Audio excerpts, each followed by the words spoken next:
Welcome back to our channel. मैं मुस्कान चौरसिया और हम थे फंडामेंटल्स ऑफ पार्टनरशिप पे। हमने अभी तक फंडामेंटल्स ऑफ पार्टनरशिप के सारे टॉपिक्स कवर कर लिए हैं। आज हम अपना लास्ट टॉपिक कवर करेंगे जो कि है गारंटी टू अ पार्टनर। और अभी तक अगर आपने वो वीडियोस नहीं देखी हैं तो वीडियोस के लिंक डिस्क्रिप्शन में गिवन है। प्लेलिस्ट बनी हुई, आप प्लेलिस्ट चेक कर सकते हैं और लिंक जो है वो आई बटन में भी गिवन है। तो विदाउट वेस्टिंग एनी टाइम हम चलते हैं सीधा अपने टॉपिक पर जो कि है guarantee to a partner. Guarantee to a partner नाम से ही पता चल रहा है कि एक पार्टनर दूसरे पार्टनर की गारंटी जहां ले रहा होता है वो गारंटी टू अ पार्टनर होती है। और वो गारंटी लेगा किस चीज की? वो लेता है प्रॉफिट की। गारंटी क्यों ली जाती है? जैसे कि हम एक एग्जाम्पल डायरेक्टली लेके चलते हैं। इनू, मीनू और चीनू, हम ये तीन पार्टनर है। सपोज इन तीन पार्टनर्स में एक डील हुई। इन्होंने जब पार्टनरशिप फॉर्म बनाई तो इन्होंने एक डीड लिखी होगी। तो उस डीड में इनू और मीनू ने अग्री कर लिया था कि चीनू को 1 लाख रुपीज का प्रॉफिट हमेशा मिलेगा ही मिलेगा एट एनी कॉस्ट, जब भी प्रॉफिट रहेगा। वहां पे ये बात नहीं कहेगी कि लॉस होगा, लॉस का कुछ नहीं मेंशन किया। इन्होंने सपोज ये मान लिया कि जब भी प्रॉफिट होगा तो उसे 1 लाख रुपीज मिलेगा ही मिलेगा। अगर लॉस कहा होगा तो लॉस में भी उसको 1 लाख रुपीज प्रॉफिट का हिस्सा मिलेगा ही मिलेगा। और इनू और मीनू जो भी कमी आएगी इसके प्रॉफिट में, सपोज 1 लाख रुपीज का प्रॉफिट है, ये 3:2:1 की रेशियो में पार्टनर्स हैं। लेकिन उसको 1 लाख रुपीज चीनू को मिलेगा ही मिलेगा और दोनों इक्वली बांटेंगे जो भी फर्दर इसको पैसे देने होंगे। सपोज अगर चीनू का हिस्सा बनता है 60,000 रुपीज तो रिमेनिंग 40,000 रुपीज इनू और मीनू 1:1 की रेशियो में बांटेंगे। हम प्रॉफिट मान लेते हैं सपोज कि हमारी फर्म का प्रॉफिट कितना 3 लाख रुपीज है। तो 3 लाख रुपीज को हम लेके जाएंगे 3:2:1 की रेशियो में। तो इनू का जो हिस्सा है वो हो जाएगा 1,50,000 का। अगर मैं इसको इंटू 3/6 कर लूं तो ये 1,50,000 रुपीज हो जाएगा। मीनू का हिस्सा हो जाएगा 2/6 यानी कि 1 लाख रुपीज का। और जो चीनू का हिस्सा है तो वो हो जाएगा 50,000 रुपीज का। तो अल्टीमेटली चीनू को देने कितने थे? हमने 1 लाख रुपीज देने थे। अब 1 लाख में 50,000 रुपीज कम हो रहे हैं तो 50,000 रुपीज इसके अपना शेयर है।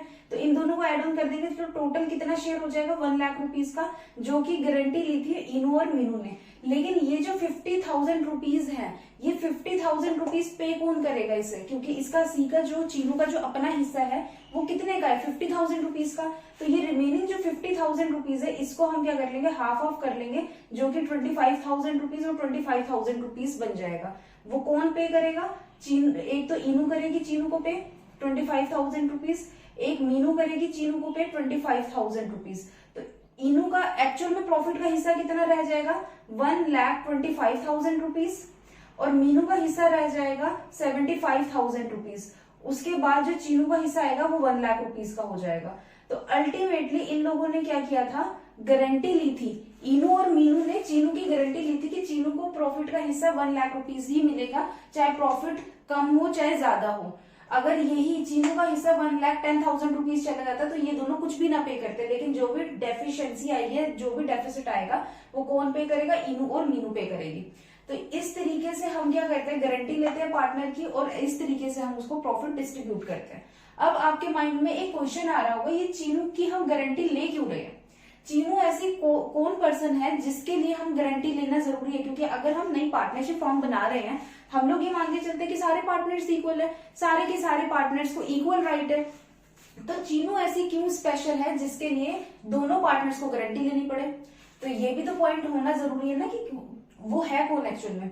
वो हो सकती है हमारी लीगल एडवाइजर, जो हमारे को लीगली एडवाइस करती हो। हमारा कुछ सपोज हम मान के चलते हैं हमारा टेक्सटाइल का बिजनेस है, टेक्सटाइल का बिजनेस है प्लस हमारा एक्सपोर्ट और इंपोर्ट का बिजनेस है। अगर तो हम अपनी डोमेस्टिक कंट्री में बिजनेस करते हैं तो इतनी ज्यादा लीगल फॉर्मेलिटीज की जरूरत नहीं होती। ऑलमोस्ट हम जो भी काम कर रहे हैं वो लॉफुल होता है। लेकिन अगर हम एक्सपोर्ट इंपोर्ट का काम कर रहे हैं तो अलग अलग कंट्रीज में अलग अलग लीगल प्रोसीजर्स रहता है। तो ये हमारी हो सकती है लीगल एडवाइजर, जो हमें एडवाइस करेगी किस कंट्री में हमें किस तरीके से डील करना है।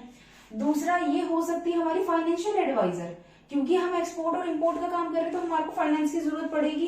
किस तरीके से पैसा हम कहाँ से अरेंज करें, कहाँ को यूज करें, वो सारी की सारी चीजें हो सकता है ये हमारे को हेल्प करती हो बताने में।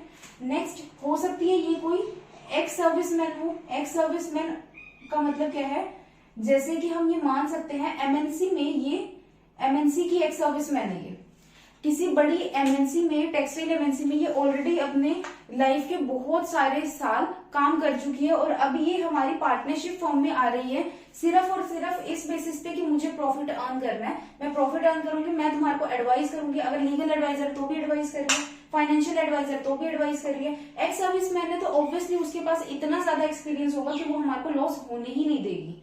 नेक्स्ट हो सकता है ये कोई इन्वेस्टर हो, ये इन्वेस्टर भी हो सकती है और वो टेक्सटाइल इंडस्ट्री में इन्वेस्टर हो सकता है एक्सपोर्ट इंपोर्ट की जो कंपनीज होती हैं वहां पे ये पैसा लगाने का काम करते हैं, यहाँ पे भी तो ये अपनी कैपिटल लेके आएगी, तो ये अपनी कैपिटल लगा रही है और ये चाहती है कि मेरे पास जितनी नॉलेज है मैं वो नॉलेज लोगों तक डिस्ट्रीब्यूट करूं और ज्यादा से ज्यादा लोगों की हेल्प कर सकूं प्रॉफिट अर्न करने में, उसका इस तरीके से सोच भी हो सकती है। तो ये कुछ रीजंस हैं जिस वजह से हम चीनू की गारंटी ले रहे हैं, मतलब कि चीनू को लॉस नहीं होने देना। अगर चीनू को लॉस होगा तो अल्टीमेटली क्या होगा, हमारा भी तो लॉस है, हमारे लिए भी लॉस है। क्यों? क्योंकि हमारे को फिर एक टाइम के बाद क्या होगा, वो हमारे को एडवाइस करना छोड़ देगी। पहले तो उसका प्रॉफिट का हिस्सा कम हम दे रहे हैं, एक तो हिस्सा कम दे रहे हैं, ऊपर से हम उसकी गारंटी भी नहीं दे रहे हैं। उसको क्या डाउट हो जाएगा कि अगर इस कंपनी को लॉस, सॉरी इस फर्म को अगर लॉस हो जाएगा तो मेरे पास तो कोई बेनिफिट नहीं रहेगा इसमें काम करने का, क्योंकि वो ऑलरेडी बहुत एक्सपीरियंस पर्सन है। तो इस रीजन से हम क्या करते हैं, पार्टनर की गारंटी लेते हैं। तो इस तरीके से प्रॉफिट क्या होता है, डिस्ट्रीब्यूट होता है जब हम पार्टनर की गारंटी लेते हैं। ये कुछ रीजंस थे जिस रीजन से पार्टनर की गारंटी ली जाती है। अब हम डायरेक्टली एक इलस्ट्रेशन करते हैं, इलस्ट्रेशन के थ्रू आपको समझ में आएगा कि कैसे प्रॉफिट को डिस्ट्रीब्यूट किया जाता है, कैसे हम जो हमारे रिमेनिंग पार्टनर है प्लस जो गारंटेड पार्टनर है उसका प्रॉफिट कैसे डिस्ट्रीब्यूट किया जाएगा। तो हम सीधा अपने क्वेश्चन पे चलते हैं। क्वेश्चन में क्या बताया है, Ahmed, Bhim and Daniel are partners in a firm. On 1st of April 2011, the balance in their capital account stood at 8 lakh rupees, 6 lakh rupees and 4 lakh rupees respectively. They shared profit in the proportion of 5:3:2 respectively. Partners are entitled to interest on capital at the rate of 5% per annum and salary to Bhim 3,000 rupees per month and commission to Daniel 12,000 rupees. Next, Ahmed's share of profit excluding interest on capital is guaranteed at not less than 25,000 rupees. यानी कि अहमद को interest on capital के अलावा profit का 25,000 rupees मिलेगा ही मिलेगा। Bhim share of profit including interest on capital but excluding salary is guaranteed at not less than 55,000 rupees per annum. यानी कि भीम का जो शेयर है प्रॉफिट का वो 55,000 रुपीज रहेगा ही रहेगा, एक्सक्लूडिंग सैलरी, यानी कि interest on capital plus profit का हिस्सा 55,000 रुपीज उसको मिलेगा ही मिलेगा। Any deficiency arises on that account shall be made by the Daniel. अगर कोई भी डेफिशिएंसी आती है भीम के अकाउंट में यानी कि भीम के प्रॉफिट में, तो वो कौन पे करेगा, डेनियल पे करेगा।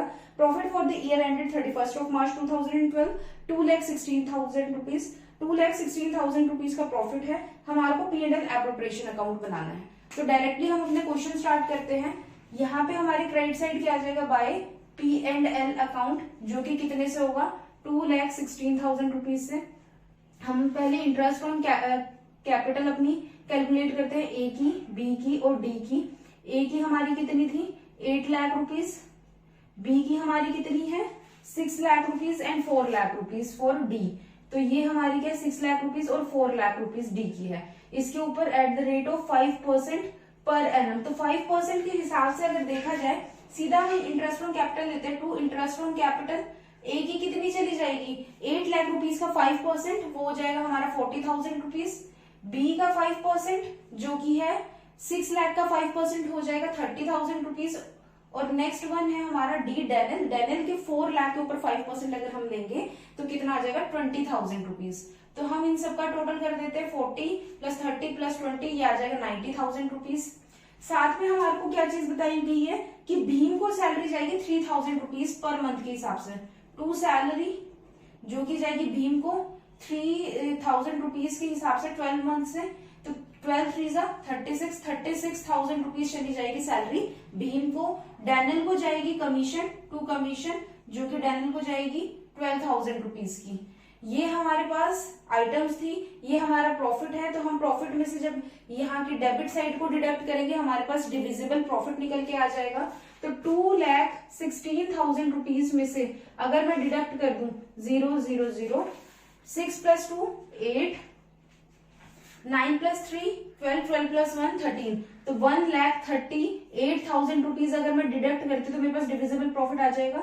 16 में से 8 गया 8, यहाँ पे आ जाएगा 10, 10 में से 3 गया 7, 78,000 रुपीज मेरा क्या आ जाएगा डिविजिबल प्रॉफिट। ये मेरा प्रॉफिट क्या है, डिविजिबल प्रॉफिट है। अब हम प्रॉफिट को डिस्ट्रीब्यूट करते हैं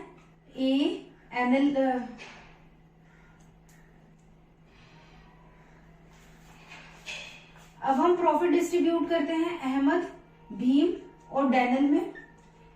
अहमद को 78,000 रुपीज इंटू किस रेशियो में 5/10, तो क्या आ जाएगा 0 0 5 8 40, 0 का 4 कैरी हो जाएगा। 7 × 5 = 35 + 4 39,000 रुपीज ए का शेयर आ जाएगा। बी का आ जाएगा 78,000 रुपीज इंटू 3/10, जो कि कितना होगा 0 0 8 3 24, 02 यहाँ पे आ जाएगा। 7 3 21, 21 + 2 23, 23,400। डैनियल का हो जाएगा 78,000 रुपीज इंटू 2/10, जो कि कितना हो जाएगा 0 0 8 2 16, 16 का 1 कैरी, 7 2 14 + 1 15, 15,600 रुपीज, जिसमें से कि इन्होंने बताया गया है अहमद का हिस्सा 25,000 रुपीज रहेगा ही रहेगा, तो यानी कि अहमद के पास जो प्रॉफिट है वो सफिशिएंट है। अब नेक्स्ट इन्होंने बताया था भीम का जो प्रॉफिट है वो 55,000 रुपीज से कम नहीं होना चाहिए। भीम को 55,000 रुपीज प्रॉफिट का हिस्सा मिलेगा ही मिलेगा, जो कि कौन सा होगा हमारा, एक तो प्रॉफिट का शेयर होगा अपना, प्लस उसमें इंटरेस्ट ऑन कैपिटल होगी, और इंटरेस्ट ऑन कैपिटल हमारी कितनी की 30,000 रुपीज, तो यानी कि प्रॉफिट का हिस्सा उसको कितना मिलना चाहिए 25,000 रुपीज उसको मिलना चाहिए, जो कि एक्चुअल में नहीं मिला, जो कि कितना है 23,400 रुपीज। तो मैं क्या करूंगी 25,000 रुपीज में से 25,000 रुपीज में से मैं डिडक्ट कर दूंगी 23,400 रुपीज, जो कि मेरा कितना आ जाएगा 0 0, 10 में से 4 गया 6, ये 4 में से 3 गया 1, यानी कि 1600 रुपीज की जो क्या आ रहा है डिफरेंस आ रहा है, वो कौन पे ऑफ करेगा, वो पे ऑफ करेगा डैनियल, क्योंकि डैनियल ने कहा था कि अगर कोई भी डेफिशिएंसी आएगी भीम को वो मैं पे ऑफ करूंगा। तो 14,000 रुपीज किसके पास चले जाएंगे, डैनियल के पास शेयर में चले जाएंगे, और 1600 रुपीज वो अपने किसको दे देगा, भीम को दे देगा।